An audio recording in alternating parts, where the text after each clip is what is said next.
अब देखो यार, अगर तुम लोग एईडब्ल्यू के रैम्पेज के फैन हो तो ये वीडियो तुम्हारे लिए होने वाली है, क्योंकि 2025 में एईडब्ल्यू का रैम्पेज शो पॉसिबली दूसरे नेटवर्क पर मूव करने वाला है। एईडब्ल्यू के फुल गियर के टिकट सेल को लेकर लेटेस्ट नंबर सामने आ चुके गए। एईडब्ल्यू सुपरस्टार एडम कोपलैंड को लेकर डब्ल्यूडब्ल्यूई ने मेजर ट्रेडमार्क फिल कर दिया है। तो गाइज वहीं डब्ल्यूडब्ल्यूई के आईडी प्रोग्राम रेसलर्स के एईडब्ल्यू पर आने को लेकर टोनी खान का काफ़ी बड़ा स्टेटमेंट आ चुका है। तो गाइज चलिए बिना किसी देरी के शुरू करते हैं इस वीडियो को। और सबसे पहले बात करेंगे एईडब्ल्यू के डायनामाइट के व्यूवरशिप की। बात करें अगर यहाँ पर एईडब्ल्यू के डायनामाइट के व्यूवरशिप की, तो गाइज ये बात तो आप सभी को याद होगी। लास्ट वीक जब एईडब्ल्यू ने उनका डायनामाइट किया था तो एईडब्ल्यू के डायनामाइट को 6,66,000 व्यूवरशिप मिली थी। बड़ी इस हफ्ते जब एईडब्ल्यू के फुल गियर का गो होम एडिशन डायनामाइट हुआ तो एईडब्ल्यू के इस हफ्ते डायनामाइट के व्यूवरशिप लास्ट वीक के मुकाबले डाउन हो चुकी है। और इस हफ्ते एईडब्ल्यू के डायनामाइट को मात्र यहाँ पर 6,40,000 व्यूवरशिप मिली,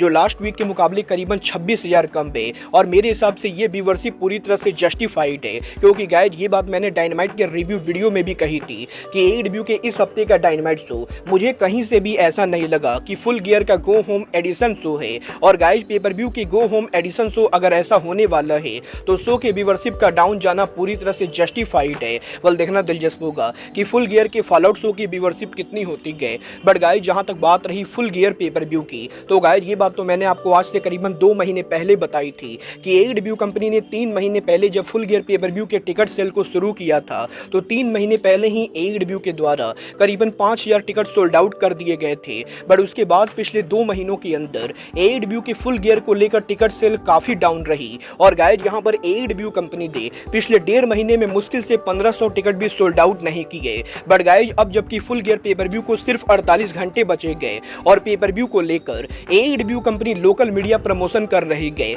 तो एक बार फिर से यहाँ पर एईडब्ल्यू के मार्केटिंग का फायदा एईडब्ल्यू कंपनी को मिल रहा है। well, अगर आप लोग को नहीं मालूम है तो मैं आपको बता दूं, एईडब्ल्यू के फुल गियर पेपर व्यू के लिए पिछले एक हफ्ते से टोनी खान ने करीबन 13 से भी ज्यादा इंटरव्यू दिए हैं और एईडब्ल्यू के मल्टीपल रेसलर लोकल एरियाज के अंदर पेपर व्यू को प्रमोट कर रहे गए। और इसी रीजन की वजह से पिछले 1.5 महीने में एईडब्ल्यू ने फुल गियर के लिए जितनी टिकट सेल नहीं की, सिर्फ यहाँ पर 7 दिन के मीडिया प्रमोशन की वजह से एईडब्ल्यू ने उसके मुकाबले 3 गुना ज्यादा टिकट सोल्ड आउट कर दिया है। क्योंकि अब यहाँ पर एईडब्ल्यू के फुल गियर की करंट टिकट सेल करीबन यहाँ पर 9100 के बराबर है और एईडब्ल्यू के फुल गियर की करंट कैपेसिटी एईडब्ल्यू ने 10,241 के बराबर रखी गए, जहाँ पर 10,241 टिकट में से एईडब्ल्यू कंपनी ने करीबन 9100 टिकट सोल्ड आउट कर दिए हैं। और अब यहाँ पर पेपर व्यू के ऊपर मात्र 1100 टिकट सोल्ड आउट करना बाकी गए, जो कि मेरे हिसाब से आराम से होने वाला है, क्योंकि आने वाले 48 घंटे के अंदर एईडब्ल्यू अभी और भी ज्यादा लोकल मीडिया प्रमोशन करेगी। और 3 महीने पहले मेरी जो प्रेडिक्शन थी कि पेपर व्यू पर 10,000 लोग होंगे,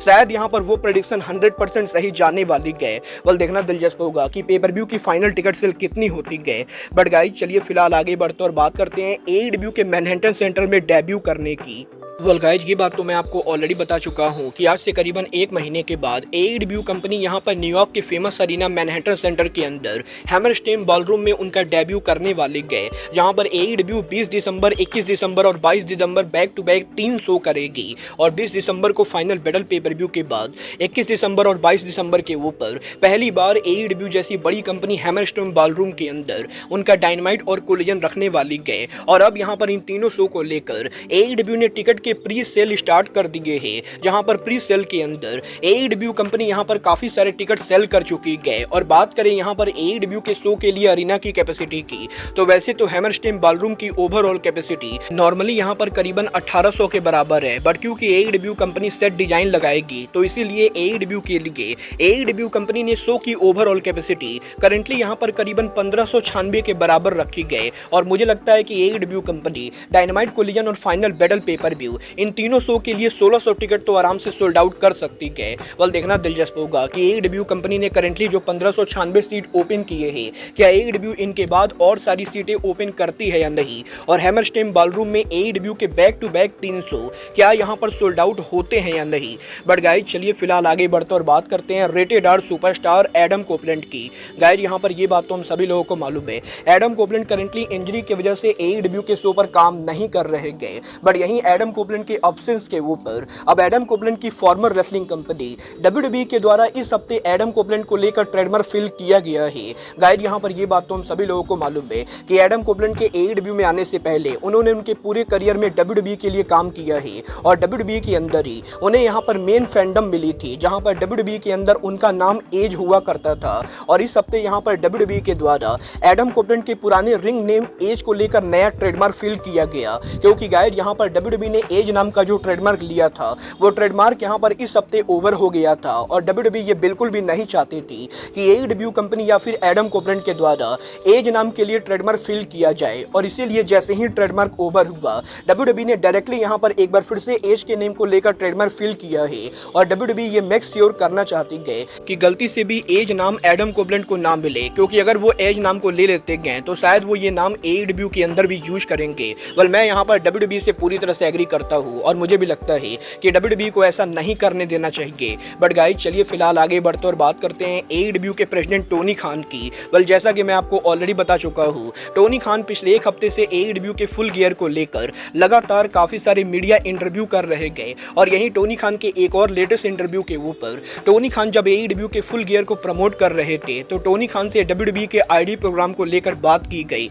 जहां पर टोनी खान से ये पूछा गया कि WWE ने रिसेंटली यहां पर जो उनका ID प्रोग्राम लॉन्च किया है उसके बारे में टोनी खान क्या सोचते गए और क्या यहां पर AEW कंपनी ने अभी तक किसी भी ऐसे रेसलर को अपने शो पर बुक किया है जो WWE के ID प्रोग्राम का हिस्सा है। तो टोनी खान जवाब देकर ये कहते गए कि उन्हें यहाँ पर एग्जैक्टली डिटेल तो नहीं मालूम है कि WWE उनके कंपनी के अंदर क्या कर रही गए, बट डेफिनेटली यहाँ पर टोनी खान ने सोशल मीडिया में इस चीज के बारे में सुनी गए और टोनी खान फिलहाल के लिए तो यही बोल सकते गए कि AEW के अंदर टोनी खान ने अभी तक किसी भी ऐसे रेसलर को बुक नहीं किया है जो WWE के ID प्रोग्राम का हिस्सा है। और जहां तक बात रही WWE के ID प्रोग्राम के जरिए इंडिपेंडेंट रेसलिंग पे मोनोपोली फैलाने की, तो टोनी खान डेफिनेटली ये बोलना चाहेंगे कि उन्हें यहाँ पर इससे कुछ भी लेना देना नहीं गए कि WWE उनके ब्रांड के अंदर क्या कर रहे गए, क्योंकि उनका फोकस WWE ना होकर बल्कि AEW कंपनी गए और AEW कंपनी के अंदर ऑलरेडी ऐसे काफी सारे यंग होम ग्रोन सुपरस्टार्स है जिनको यहाँ पर टोनी खान बढ़िया तरीके से यूज कर सकते गए। और इसीलिए अगर यहाँ पर WWE इंडी रेसलिंग पर मोनोपोली करने की कोशिश भी करते गए तो उससे यहाँ पर ना तो टोनी खान को कोई भी फर्क पड़ेगा और ना ही AEW को कोई भी फर्क पड़ने वाला है। बट टोनी खान डेफिनेटली ये देखने के लिए इंटरेस्टेड है कि फ्यूचर में अगर कोई WWE के ID प्रोग्राम का रेसलर AEW के शो पर बुक होता है तो चीजें कैसी जाती गए। वेल ये तो मैं भी देखने के लिए काफी इंटरेस्टेड हूँ कि जब AEW कंपनी WWE के ID प्रोग्राम रेसलर को शो पर बुक करती गए तो आखिर ये रेसलर कैसे बुक होता है। बट गाइज चलिए फिलहाल आगे बढ़ते और बात करते हैं AEW के रैम्पेज शो की। गाइज यहाँ पर ये बात तो मैं आपको ऑलरेडी बता चुका हूँ, वार्नर मीडिया और AEW के न्यू टीवी डील के बाद 2025 में AEW का कोलिजन और डायनामाइट तो कंटिन्यू होने वाले गए, बट न्यू टीवी डील के अंदर AEW के रैम्पेज का नाम दूर दूर तक कहीं भी नहीं गए और ऑलरेडी यहाँ पर यह कंफर्म माना जा रहा है कि अगले महीने दिसंबर के अंदर AEW का रैम्पेज शो आखिरी बार ब्रॉडकास्ट होगा और 2024 के एंडिंग के ऊपर AEW के रैम्पेज को परमानेंटली क्लोज किया जाएगा और अगले साल से सिर्फ यहाँ पर डायनामाइट और कोलिजन ब्रॉडकास्ट होंगे। बट यहीं टोनी खान के लेटेस्ट मीडिया इंटरव्यू के अंदर जब टोनी खान से सामने से ये पूछा गया कि वार्नर मीडिया के न्यू टीवी डील के अंदर AEW के रैम्पेज के शामिल ना होने के बाद क्या टोनी खान AEW के रैम्पेज को शट डाउन करने वाले गए, तो टोनी खान जवाब देकर ये कहते गए कि वो यहाँ पर AEW के टीवी डील को खुलकर डिटेल तो नहीं दे सकते गए कि रैम्पेज यहाँ पर शामिल क्यों नहीं गए। बट टोनी खान डेफिनेटली ये बोलना चाहेंगे कि 2025 में वार्नर मीडिया के ऊपर AEW का रैम्पेज ब्रॉडकास्ट नहीं होगा। और जहां तक बात रही रैम्पेज के शट डाउन होने की, तो ये बिल्कुल भी जरूरी नहीं गए कि AEW का रैम्पेज शो शट डाउन होगा, क्योंकि अब यहाँ पर टोनी खान का ये कहना है कि भले ही वार्नर मीडिया के नेटवर्क के ऊपर रैम्पेज को हटाया जा रहा है, बट हो सकता है 2025 में AEW का रैम्पेज शो किसी और नेटवर्क के ऊपर जाए। और इनडायरेक्टली टोनी खान ने ये टीच कर दिया है कि वो पॉसिबली रैम्पेज को दूसरे नेटवर्क पर मूव करने वाले गए, ना कि यहाँ पर शट डाउन करने वाले गए। और टोनी खान ने डिटेल तो रिवील नहीं किया है कि वो यहाँ पर रैम्पेज को लेकर किस नेटवर्क से बात कर रहे गए और वो यहाँ पर रैम्पेज को क्या सच में किसी और नेटवर्क पर ले जाएंगे या नहीं। बट टोनी खान ने डायरेक्टली ये कंफर्म किया है कि हो सकता है 2025 में AEW का rampage show AEW company continue करेगी और ये शो हमें दूसरे नेटवर्क यानी फॉक्स नेटवर्क पर देखने को मिल सकता है। मतलब ये आने वाला टाइम बताएगा कि क्या सच में AEW का रैम्पेज शो फॉक्स पर जाता है या नहीं। और अगर ये शो फॉक्स पर जाता है तो AEW के रैम्पेज को यहाँ पर दोबारा से नेम चेंज करके रीशेड्यूल करके लॉन्च किया जाता है या सेम शो को फॉक्स के ऊपर ले जाया जाता है। बोला आपको क्या लगता है AEW के रैम्पेज को दूसरे नेटवर्क पर ले जाना टोनी खान का स्मार्ट डिसीजन है या नहीं, आप लोग मुझे कमेंट करके बताइए। बट गाइज अब आज के इस वीडियो में बस इतना ही। मैं मिलता हूँ आपसे अपने अगले वीडियो में। बट गाइज तब तक के लिए goodbye, good night and bang.